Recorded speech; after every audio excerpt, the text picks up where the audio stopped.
하나님 말씀 요한복음 21장 15절에서 17절의 말씀. 제가 먼저 15절 봉독하고 17절은 다 같이 봉독하겠습니다. 그들이 아침을 먹은 뒤에 예수께서 시몬 베드로에게 물으셨다. 요한의 아들 시몬아, 내가 이 사람들보다 나를 더 사랑하느냐? 베드로가 대답하였다. 주님, 그렇습니다. 내가 주님을 사랑하는 줄을 주께서 아십니다. 예수께서 그에게 내 어린 양을 먹여라 하고 말씀하셨다. 예수께서 첫 번째로 물으셨다. 요한의 아들 시몬아, 내가 나를 사랑하느냐? 베드로가 대답하였다. 주님, 그렇습니다. 내가 주님을 사랑하는 줄을 주께서 아십니다.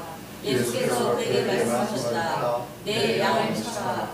예수께서 세 번째로 물으셨다. 함께 봉독합니다. 예수께서 세 번째로 물으셨다. 요한의 아들 시몬아, 내가 나를 사랑하느냐? 그때 베드로는 예수께서 내가 나를 사랑하느냐 하고 세 번이나 물으심으로 불안해서 주님, 주께서는 모든 것을 아십니다. 그러므로 내가 주님을 사랑하는 줄을 주께서 아십니다 하고 대답하였다. 예수께서 그에게 말씀하셨다. 내 양을 먹여라. 아멘. 성경에 보면 사랑이라고 하는 단어가 많이 나오겠죠. 사랑이라고 하는 단어는 성경에 여러 곳에 많이 나오는데요. 온라인 성경, 요즘에는 온라인 성경들이 많이 있어서 온라인 성경에 검색어를 딱 쳐보면 어디에 사랑이라고 하는 단어가 나오는지, 또 책마다 사랑이라는 단어가 몇 번이나 나오는지 이런 것들이 있어요. 근데 성경 중에 제일 많이 사랑이라는 단어가 나오는 책은 어떤 책일까요? 어떤 책이겠어요? 시편입니다. 시편. 시편에 보면 100번 이상 나와요. 물론 번역본에 따라서 이렇게 좀 다르긴 하지만 시편은 150편까지 있잖아요. 근데 사랑이라고 하는 단어가 100번 넘게 나오고요. 그 다음에 이제 아가서입니다. 아가서는 사랑에 대한 이야기인데, 이 아가서가 두 번째로 나오는데, 신약 성경으로 넘어오면 요한복음이 36번이고요. 요한 1서가 30번 나옵니다. 그런데 요한복음은 15장까지 있고 요한 1서는 5장까지 있거든요. 그래서 요한복음이 21장까지 있는데 39번 나오고 요한 1서는 5장이지만 30번이 나오는 거예요. 그러니까 분량으로 본다고 하면 요한 1서가 분량이 작은데도 굉장히 많이 사랑에 대한 이야기를 하고 있는 것이죠. 이 요한복음과 요한 1서를 쓴 사람이 누구냐? 보통 우리가 사도 요한 이렇게 이야기합니다. 근데 그 사도 요한의 별명이 뭐냐면 사랑의 사도입니다. 그러니까 요한복음에 39번, 요한 1서에 30번 나오는 이 모든 것에 보면 이 사랑의 사도라 별명을 붙은 사도 요한이 쓴 책이죠. 근데 그림을 보시면 아시겠지만 이 사도 요한은요, 12제자 중에 제일 어리다고 그렇게 알려져 있습니다. 그래서 이 사도 요한을 그린 그림에는 수염이 없어요. 실제로 그런지는 잘 모르겠지만 어찌됐건 전해져 오는 그런 내용은 그렇습니다. 사랑의 사도인 사도 요한은 늘 사랑에 대해서 이야기를 하는데, 전해져 오는 이야기에 의하면 사람들이 이 사도 요한의 가르침을 얻기 위해서 이제 사람들이 모일 거 아니에요? 그러면 늘 이 사도 요한은 사랑에 대한 이야기를 했대요. 계속해서. 여러분, 제가 똑같은 본문을 가지고 똑같은 설교를 늘 한다고 생각해 보세요. 여러분 어떠실 것 같아요? 물론 여러분들은 은혜가 늘 충만하니까 은혜가 된다고 얘기할 수 있을지 모르겠지만 사람들이 지루했나 봐요. 그래가지고 사도 요한한테 너무 지루하다고 다른 이야기를 좀 해달라고 그랬다는 거죠. 그랬더니 사도 요한이 이 사랑을 지키는 것이 그리스도의 모든 계명을 지키는 것 같습니다. 이렇게 얘기를 했다는 거예요. 그러니까 사도 요한이 보기에 복음의 핵심은 사랑에 있다. 그래서 그 사랑을 아무리 얘기해도 지나치지 않는다라고 생각을 한 것이죠. 주의 사랑하는 제자였던 사도 요한. 그는 끝까지 십자가와 함께 했던 사람이에요. 그러니까 예수님이 십자가에 달릴 때 다른 제자들은 다 도망갔잖아요. 그런데 끝까지 예수님의 그 십자가 있는 곳까지 함께한 사람이 바로 이 사도 요한입니다. 그래서 성경에 보면 주의 사랑하는 제자 이렇게 기록하고 있고요. 요한복음에 보면 예수께서는 자기 어머니를 보시고 그 곁에 자기가 사랑하는 제자가, 이게 바로 사도 요한이에요. 그 사랑하는 제자에게 자기 어머니를 부탁한, 이 사도 요한은 어머니의 아들입니다 라고 이야기를 하고, 이분이 내 어머니다 이렇게 이야기하면서 내 어머니를 잘 부탁한다 이렇게 얘기하는 거죠.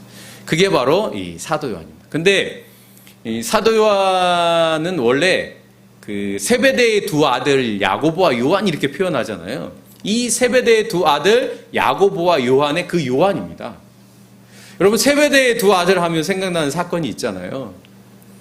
다른 번역에 보면은 어머니가 와가지고, 세베대의 두 아들 야고보와 요한의 어머니가 와가지고 예수님 앞에 한 자리 좀 주십시오 이렇게 부탁을 하잖아요.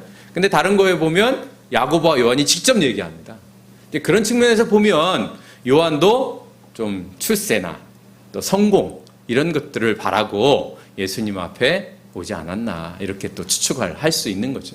근데 뭐 저와 여러분이나 이 세상에 살아가면서 좀 이름도 알리고 성공하고 싶고 출세하고 싶은 마음이야 누구나 있는 거니까. 그런데 중요한 것은 사도 요한, 사랑의 사도라고 말하는 이 사도 요한이 어떻게 예수님의 사랑을 알고 경험하면서 결국 순교하게 되었는가.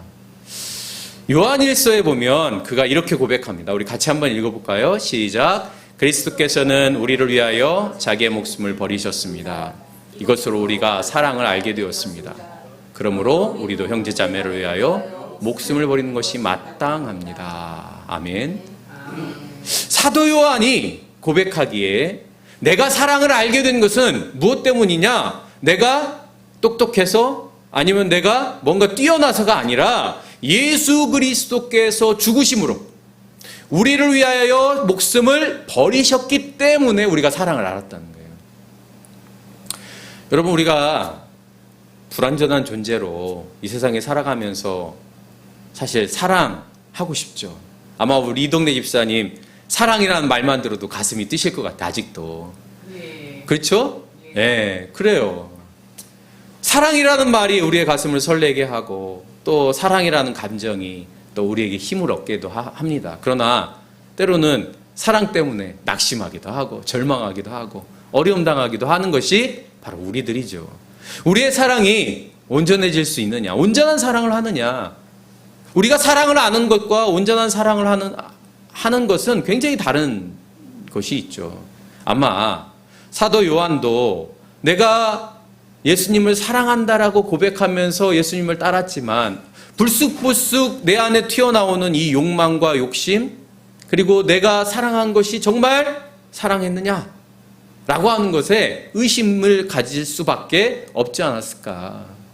우리가 자식을 사랑하고 때로는 부모가 부모를 사랑하는 그 마음이 사랑의 감정이기도 하지만 때로는 나의 욕심과 목적 때문에 사랑하기도 하고, 친구나 아니면 이웃이나 내가 아는 지인을 사랑한다고 말하지만 어떤 순간에서는 늘 배신할 위험에 늘 처해 있는 것이 우리 인간이라는 것이죠. 그럴 때 사도 요한은 예수님이 십자가에 달리심, 다시 말하면 십자가를 바라봄으로 내가 온전한 사랑을 경험하게 되어졌다. 그러니까 사도 요한은 예수님께서 십자가에 달리시는 것을 보셨단 말이에요. 봤단 말이에요. 그 사랑을 보기 전까지 사도 요한은 진정한 사랑을 알 수 없었던 것이죠. 그러니까 이런 고백을 하지 않았겠습니까? 그래서 바울도 어떻게 고백하느냐? 바울은 율법에 아주 능숙한 사람이에요. 율법의 말씀에 늘 충실하게, 성실하게 살아갔던 사람이에요. 그런데 그가 예수를 믿고 갈라디아서에서 보면 성령의 열매를 9가지를 말하는데 그 중에 첫 번째가 뭐예요? 사랑입니다. 성령의 열매는 사랑과 기쁨과 이렇게 시작하죠. 왜 성령의 열매의 첫 번째가 사랑이냐? 사랑하지 않고서는 나머지 열매가 불가능하기 때문이겠죠. 성령은 우리에게 사랑하게 합니다. 성령을 충만하면 우리 안에 미움이 있을 수가 없는 것이죠. 우리의 사랑이 불완전할 때 성령은 우리로 하여금 십자가 밑으로 우리를 데리고 갑니다. 그래서 우리의 사랑을 십자가를 바라보면서 성찰하게 하는 것이죠. 사실 사랑은 하나님의 속성입니다. 요한복음 3장 16절 하나님이 세상을 이처럼 사랑하사 하나님께서 이 세상을 사랑하셨기에 예수 그리스도를 보내주셨던 것이죠. 그래서 하나님의 모든 행위는 사랑으로부터 시작된다라고 볼 수 있습니다. 하나님께서 이 세상을 창조하신 것도 사랑 때문이에요. 그리스 신화에 보면 그리스 시인들이 인간을 창조한 것은 부려먹기 위해서 그런 거예요. 심부름 시키려고. 내가 하기 귀찮은 거 저 인간들에게 시켜야 되겠다. 그래서 만들거든요. 그런데 하나님은 그렇지 않으셨다는 거죠. 하나님이 우리를 사랑하셨다라고 하는 것, 이스라엘 백성들을 사랑했다고 하는 강력한 증거는 출애굽입니다. 그들을 잊지 않고 애굽에 있었던 그들을 끌어내서 하나님의 백성으로 삼으시죠. 그런데 요한복음 3장 16절의 말씀이 하나님의 속성을 이야기하면서 17절에서 이렇게 이야기합니다. 같이 읽어요. 시작. 하나님이 아들을 세상에 보내신 것은 세상을 심판하려는 것이 아니라 아들로 세상을 구원하시려는 것이다. 18절. 아들을 믿는 사람은 심판을 받지 않는다. 그러나 믿지 않는 사람은 이미 심판을 받았다. 그것은 하나님의 독생자 이름을 믿지 않았기 때문이다. 아멘. 하나님의 사랑이 우리를 구원하기 위하여 이 땅에 독생자 예수 그리스도를 보내주심으로 우리는 비로소 요한의 고백처럼 하나님의 사랑을 다시 알게 되어지는 것이죠. 진정한 사랑이 무엇인지 깨닫게 되어지고 그 사랑을 알 때에 우리는 구원의 길을 가는 겁니다. 예수를 믿는다라고 하는 의미는 또 다른 의미에서 예수님의 사랑을 믿는다고 하는 것을 말합니다. 사랑하는 남국의 성도 여러분, 우리가 가장 힘들 때 어느 때냐? 돈이 없을 때, 또는 건강을 잃었을 때, 또는 내 주변에 아무도 없을 때, 뭐 이런 것들이 있을 수 있겠죠. 그러나 무엇보다도 우리를 가장 힘들게 하는 것은 무엇이냐? 내가 사랑받지 못하고 있다고 하는 거예요. 그럴 때 가장 힘들어요. 왜냐하면 내 존재가 무너지는 거거든요.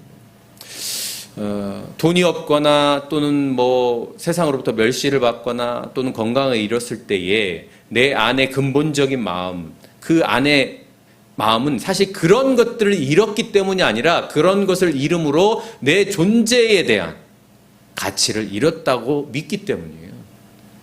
그러나 여러분, 성경은 하나님은 내가 너희를 사랑한 것은 네가 똑똑하기 때문에, 네가 건강하기 때문에, 네가 물질이 많기 때문에, 세상에서 네가 잘 나가기 때문에 우리를 사랑하신 것이 아니라고 하는 사실이죠. 우리 인간의 사랑은 늘 거기에 있을 수도 있지만 하나님의 사랑은 절대로 거기에 있지 않다는 거예요. 우리가 예수님을 믿는다라고 하는 것은 바로 그 사랑을 믿는다고 하는 것을 말합니다.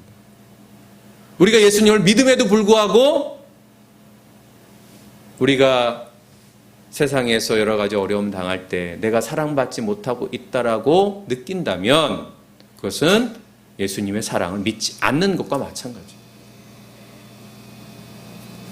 자녀가 부모의 사랑을 믿지 않는 경우들이 있죠.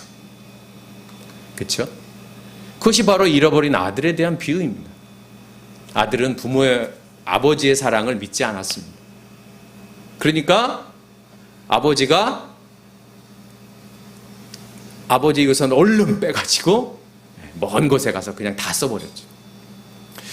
돼지에게 먹이는 쥐엄나무 열매를 먹으면서 아들이 기억한 것은 아버지의 사랑입니다. 아버지가 따뜻하게 대해주었던 것, 따뜻한 모닥불에 함께 식사했던 것, 아버지가 나를 얼마나 사랑했는가라는 사랑을 기억했던 것. 그러나 여전히 사랑을 믿은 사람이 있습니다. 누굽니까? 아버지죠. 아버지는 여전히 그 사랑을 믿었습니다. 아들은 믿지 못함으로 멀리 떠나서 다시 사랑을 믿고 돌아왔죠. 그런데 여전히 그 사랑을 믿지 못하는 사람이 있습니다. 누구냐? 바로 장남이에요.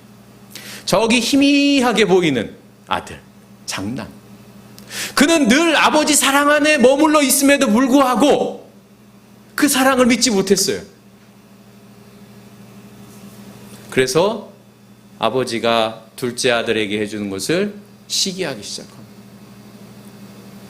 사랑하는 남우교회 성도 여러분, 하나님의 사랑을 믿으시기 바랍니다. 하나님의 사랑을 신뢰하시기 바랍니다.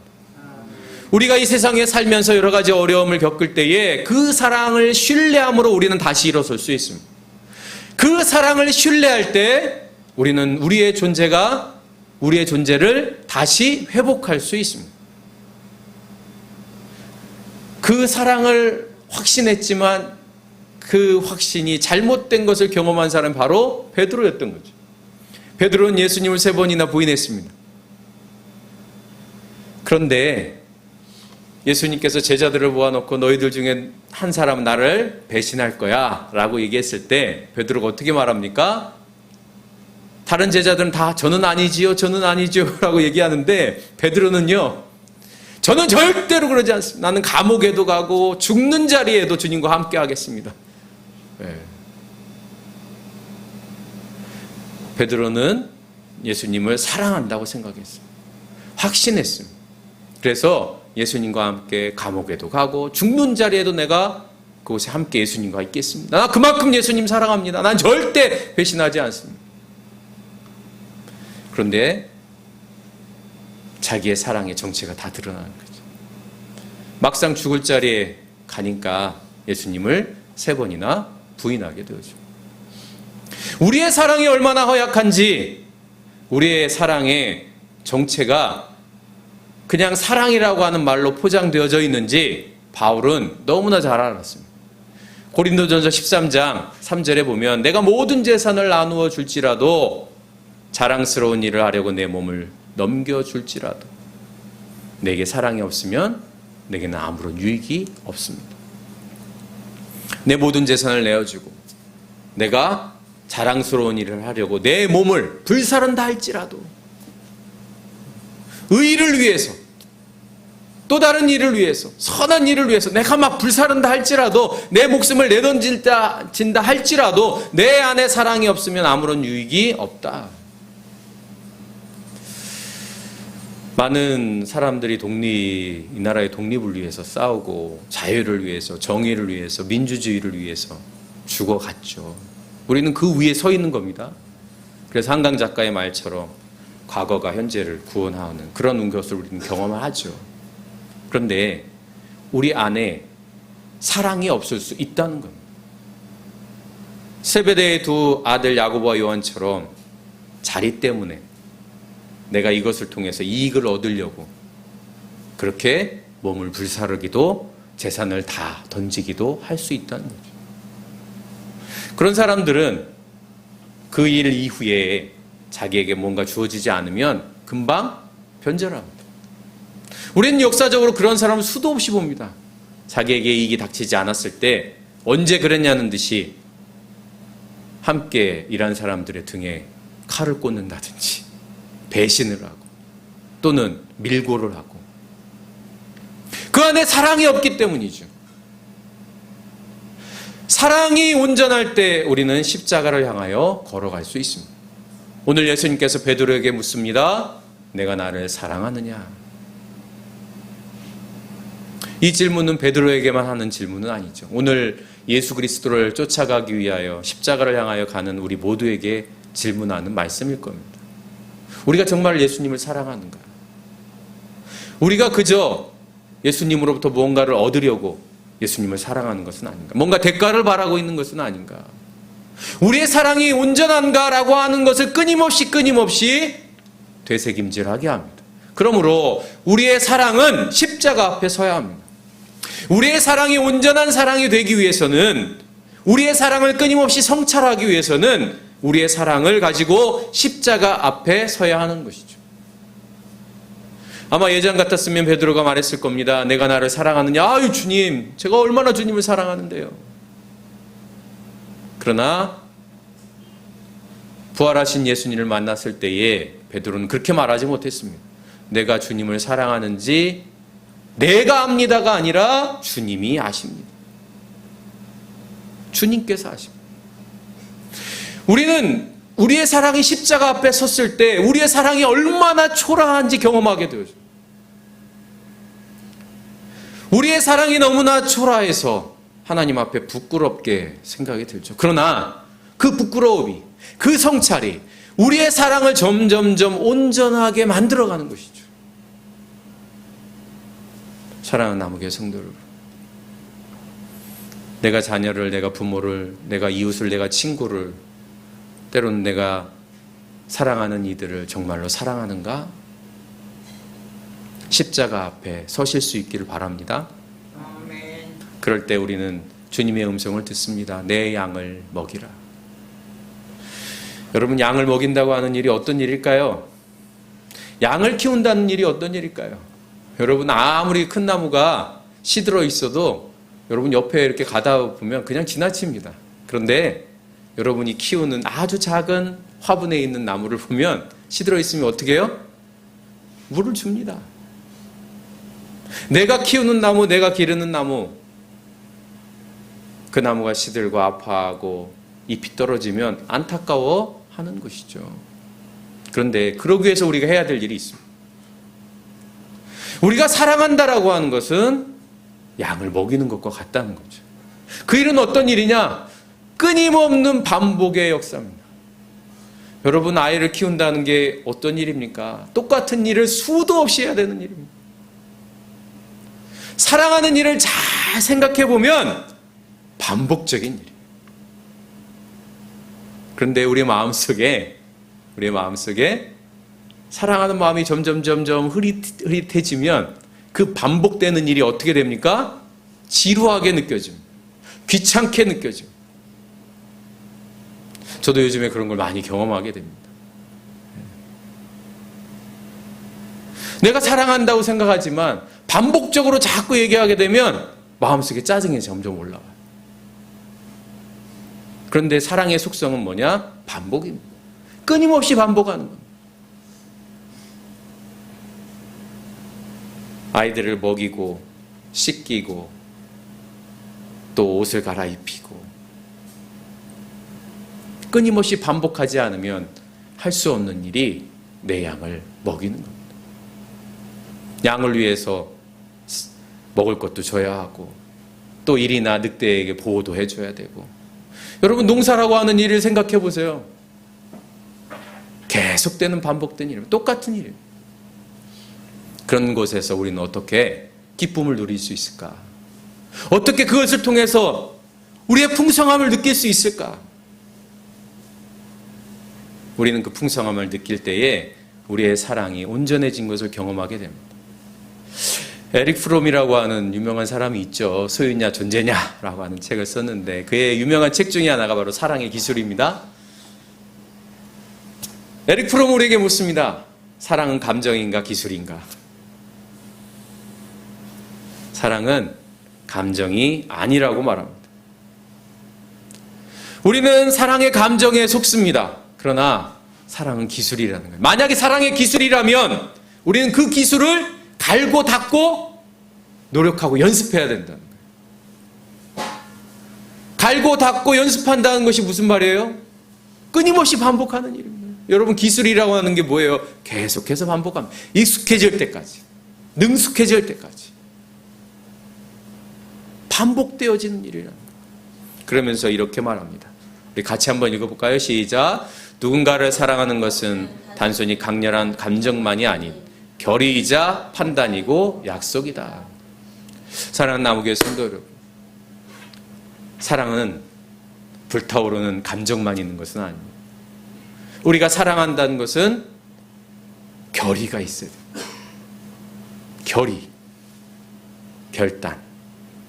끊임없이 반복되어지고 때로는 그것이 지루하게 느껴질 때라도 내가 이 일을 포기하지 않겠다라고 하는 결의. 내가 예수 그리스도를 따르면서 십자가를 향하여 걸어갈 때에 때로는 힘들고 어려울 때 아무런 의미가 없는 것처럼 느껴질 때 그 결의가 우리를 계속하게 하는 것이죠. 여러분, 이것은 신앙의 길과 마찬가지입니다. 믿음은 반복의 연습입니다. 주의를 지키고 때로는 순간순간 기도를 하고 말씀을 읽고 여러분, 이것이 굉장히 단조롭고 너무나 단순한 것처럼 보이지만 그 단순함이 우리를 강하게 하고요, 우리를 다시 세웁니다. 그런 결의, 그리고 옳고 그름에 대한 판단을 하고, 그리고 내가 이것을 지키겠다고 하는 약속, 이것이 바로 사랑인 것이죠. 이 사랑이 저와 여러분을 구원의 길로 이끌어가게 될 줄로 믿습니다. 그것이 바로 예수님의 사랑이고, 우리가 닮아가야 될 사랑이고, 우리의 사랑을 끊임없이 십자가 밑에 내려놓고 주님, 저의 사랑의 부족함을 주님의 은혜로 채워주시기를 소망하는 마음이죠. 오늘도 나의 사랑이, 우리의 사랑이 얼마나 부족한지, 얼마나 연약한지 경험하게 됩니다. 우리의 사랑이 하나님이 이 세상을 사랑하셔서 그 구원의 길을 사랑으로 열어주신 것처럼 저와 여러분을 구원의 길로 이끌어가는 것, 저와 여러분을 하나님의 은혜로 이끌어가는 것, 오직 사랑밖에 없음을 다시 한번 기억하시면서 더 많이, 더 깊이, 더 넓게 사랑하는 저와 여러분이 될 수 있기를 간절히 바랍니다.